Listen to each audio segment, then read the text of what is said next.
Hello student, कैसे हो आप सब? ठीक है, बढ़िया होंगे। देखो आज आपके लिए एक नई खुशखबरी लेके आए हैं। देखो एसएससी ने पेज 11 के माध्यम से वैकेंसी आउट की है। ठीक है, तो जो सिविल के स्टूडेंट है, सिविल से जो डिप्लोमा किए हैं, उनके लिए बहुत बड़ी खुशखबरी, अच्छी खासी वैकेंसी उनके लिए है। देखो ये वैकेंसी क्या है। सबसे पहले हम देखते हैं कि जो एप्लीकेशन का जो डेट है वो क्या है। लास्ट डेट आपका 27 मार्च को है। कब है? 27 मार्च को लास्ट डेट है। 27 मार्च को क्या है? लास्ट डेट है। फॉर्म फिलिंग का डेट कब से स्टार्ट होगा? 6 मार्च से स्टार्ट होगा। तो सबसे पहली बात, 6 मार्च से फॉर्म फिलिंग है। ठीक है, अब आपको पता है कि जो एसएससी जेई है वो अलग है और ये जो वैकेंसी है वो अलग है। एसएससी जेई अलग है और ये अलग है। एसएससी जेई फेज 11 की ये वैकेंसी है जिसमें सिविल डिप्लोमा के बच्चे अलाउ है। और सबसे खास बात यह है कि इन्होंने दे रखा है कि एग्जाम जो होगा वो कब होगा। एग्जाम जो होगा वो कब होगा? देखो ये एग्जाम के बारे में दे रखा है जून जुलाई। कब? जून जुलाई। कब? जून जुलाई में आपका एग्जाम होने वाला है। जून जुलाई में। तो एग्जाम कब होने वाला है?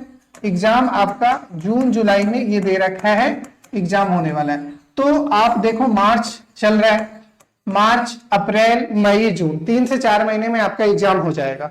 ठीक है, अब आगे चलते हैं। या इस वाले पेज से आपने क्या देखा कि एक वैकेंसी निकली है। ठीक है, जो 6 तारीख से फॉर्म फिलिंग होना है, 27 तक लास्ट डेट है और एग्जाम कब होगा? जून जुलाई में एग्जाम आपका हो जाएगा। ठीक है, सेकेंड बात हम देखते हैं कि इसमें वैकेंसी, ये जो वैकेंसी है, देखो ये जो आप वैकेंसी देख रहे हो, ये जो वैकेंसी है और सीटें कितनी है बेटा? 391। कितना? 391। ये सिविल के बच्चों के लिए। तो आपके पास 391 वैकेंसी है सिविल ब्रांच के बच्चों के लिए। ठीक है, अब इसमें एज कितना होना चाहिए? 18 से 25 साल के बच्चे भर सकते हैं। और जो ओबीसी हैं उनको जो इंडिया की तरफ से रिलैक्सेशन मिलता है, एससी वालों को रिलैक्सेशन मिलता है, उनसे आप भर सकते हैं। तो 391 वैकेंसी है सिविल के लिए। जो सिविल से डिप्लोमा है वो आप इस फॉर्म को भर सकते हैं। तो ये बहुत अच्छी अपॉर्चुनिटी है सिविल वाले स्टूडेंट के लिए। एग्जाम दीजिए, भरिए। ठीक है, नेक्स्ट थर्ड क्या है? हाँ, इसमें सिलेबस की बात करते हैं कि एग्जाम पैटर्न क्या होगा। तो एग्जाम पैटर्न बेटा, एग्जाम जो पैटर्न है वो क्या है? ध्यान से देखिए, एग्जाम पैटर्न जो है इसमें ओनली नॉन टेक पेपर होंगे, नॉन टेक्निकल पेपर होंगे। एक ही पेपर होगा, एक पेपर होगा, एक एग्जाम होगा और नॉन टेक्निकल होंगे। एक ही एग्जाम होंगे, नॉन टेक्निकल एग्जाम होंगे। ठीक है, इसका सिलेबस क्या रहने वाला है? ये देखो आपका सिलेबस है। ठीक है, रीजनिंग आपके 25 क्वेश्चन पूछे जाएंगे। रीजनिंग आपके 25 क्वेश्चन। सबसे पहला क्या? रीजनिंग पूछा जाएगा, 25 question, 50 marks. General awareness, general awareness में आपके जनरल अवेयरनेस की बात करूं, ठीक है, तो आपके 2 पोर्शन, 3 पोर्शन आप मान लीजिए। एक आपका ह्यूमैनिटी का पोर्शन जिसमें हिस्ट्री, पॉलिटी, इकोनॉमिक्स और ज्योग्राफी पूछे जाएंगे। सेकेंड जो है साइंस का पोर्शन जिसमें फिजिक्स, केमिस्ट्री और बायो पूछे जाएंगे। और थर्ड आपका करंट अफेयर। थर्ड आपका क्या? Current affair. तो ये जनरल अवेयरनेस का सिलेबस है। इस पैटर्न से आप स्टडी कीजिए जनरल अवेयरनेस का। फोर्थ आपका एप्टीट्यूड, मैथ पूछा जाएगा, 25 क्वेश्चन, 50 नंबर का। और फोर्थ आपका इंग्लिश लैंग्वेज, इंग्लिश पूछा जाएगा, 25 क्वेश्चन, 50 नंबर का। तो टोटल आप देख रहे हो एक क्वेश्चन 2 नंबर का है। 60 मिनट का एग्जाम होंगे, 60 मिनट का एग्जाम होंगे जिसमें आपके टोटल कितने 100 क्वेश्चन आपके करने हैं। 100 क्वेश्चन, 60 मिनट और 200 मार्क्स का ये पेपर होगा। निगेटिव मार्किंग की बात करें तो बेटा एक क्वेश्चन गलत करने पे 0.5 मार्क्स आपके कट जाएंगे।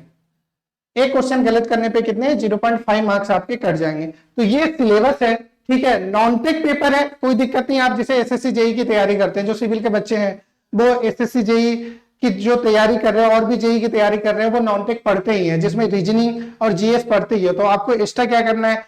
एक्स्ट्रा इंग्लिश और एप्टीट्यूड पढ़ना। और बेटा आरआरबी जेई की भी वैकेंसी आने वाली है।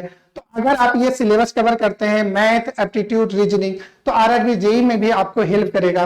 तो आप इस एग्जाम के लिए लगिए, आप इस एग्जाम के लिए क्या कीजिए? प्रिपरेशन स्टार्ट कीजिए।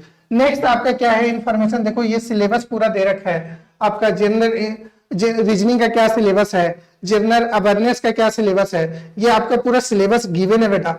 स्क्रीनशॉट लेना चाहो तो ले सकते हो आप, ठीक है। ये आपका रीजनिंग का सिलेबस है, ये आपका जनरल अवेयरनेस का सिलेबस है, ये आपका एप्टीट्यूड का सिलेबस है, ये पूरा जो है एप्टीट्यूड का सिलेबस है, ठीक है ये। और नेक्स्ट आपका ये आपका इंग्लिश का सिलेबस है, ठीक है। तो स्क्रीनशॉट लेना चाहो तो ले सकते हो, ठीक है। तो नेक्स्ट आपका कंक्लूजन क्या है बेटा, यहां से मैं बोलूं तो आपके लिए सिविल ब्रांच के बच्चों के लिए, सिविल ब्रांच के बच्चों के लिए 391 वैकेंसी है, ठीक है। 391 वैकेंसी है सिविल ब्रांच के स्टूडेंट के लिए। तो आप सिविल वाले बच्चे, और इसमें कोई एक्सपीरियंस नहीं मांग रहा है, इसमें बहुत सारे पोस्ट है, टोटल 500 पोस्ट की वैकेंसी निकली है, जिसमें बहुत सारे पोस्ट में एक्सपीरियंस मांग रहा है, लेकिन जो ये जो 390 वैकेंसी है सिविल वालों के लिए, उसके लिए कोई एक्सपीरियंस की नीड नहीं है। तो आप ये फॉर्म भरिए। फॉर्म की फी एसएससी की ज्यादा होती नहीं है, 100 रुपीज फॉर्म की फीस होती है। तो ये फॉर्म भरिए बेटा और अटेम्प्ट लीजिए, अच्छे से अटेम्प्ट लीजिए, जिससे आप अपनी स्ट्रगलिंग फेज को क्या कर सकते हो, दूर कर सकते हो, ठीक है। तो आराम से ये फॉर्म भरना बेटा। और अगर आप तैयारी करना चाहते हो कोई भी एग्जाम की, जेई की, अगर आप जेई और एई की प्रिपरेशन कर रहे हैं तो आप हमारे एक्सिस इंस्टीट्यूट रांची आ सकते हो, ठीक है। एक्सिस इंस्टीट्यूट रांची आ सकते हो, ऑनलाइन ऑफलाइन दोनों बैचेज अवेलेबल होते हैं हमारे यहाँ सारे ब्रांच के लिए, civil, mechanical, electrical, civil, mechanical, तीनों ब्रांच के लिए जेई और एई की बेस्ट फैकल्टी अवेलेबल है यहाँ पे, नॉन टेक और टेक्निकल दोनों के लिए। तो आप आ सकते हैं, ठीक है। डेमो लेना चाहो तो ऑफलाइन ऑनलाइन दोनों डेमो अवेलेबल है, आप आइए ज्वाइन कीजिए। टेस्ट सीरीज हमारे काफी अच्छे हैं, टेस्ट सीरीज हमारे काफी अच्छे हैं। तो आप प्रिपरेशन करना चाहते हो तो आप 8 to 10 मंथ ना आप अच्छे तरीके से एक बार प्रिपरेशन कर लो। देखो इसके बाद ना हर जगह से वैकेंसी आने वाली है, आरआरबी जेई की वैकेंसी आने वाली है, और जो झारखंड से जेई की वैकेंसी है वो फिर से एग्जाम होने वाला है, फिर से एग्जाम होने वाला है। तो आप प्रिपरेशन एकदम कंटिन्यू रखिए, और गाइडेंस बहुत इंपॉर्टेंट है। तो आप गाइडेंस की नीड अगर आपको है, आपको लगता है कि गाइडेंस की नीड है, तो आप एक्सिस इंस्टीट्यूट रांची आइए, और ऑफलाइन ज्वाइन करते तो और ज्यादा बेटर है। आप फेस टू फेस पढ़ाई करते हो तो आपको कंसेप्ट क्लियर रहता है, तो आप आगे ज्वाइन कीजिए और पढ़ाई अच्छे से कीजिए। तो ये जो इन्फॉर्मेशन थी आपके लिए, एसएससी फेज 11 की जो वैकेंसी है उसको बेटा सिविल वाले बच्चे भरिए और अपनी जॉब लीजिए, ठीक है। चलिए फिर मिलते हैं नेक्स्ट नए इंफॉर्मेशन लेके जल्दी।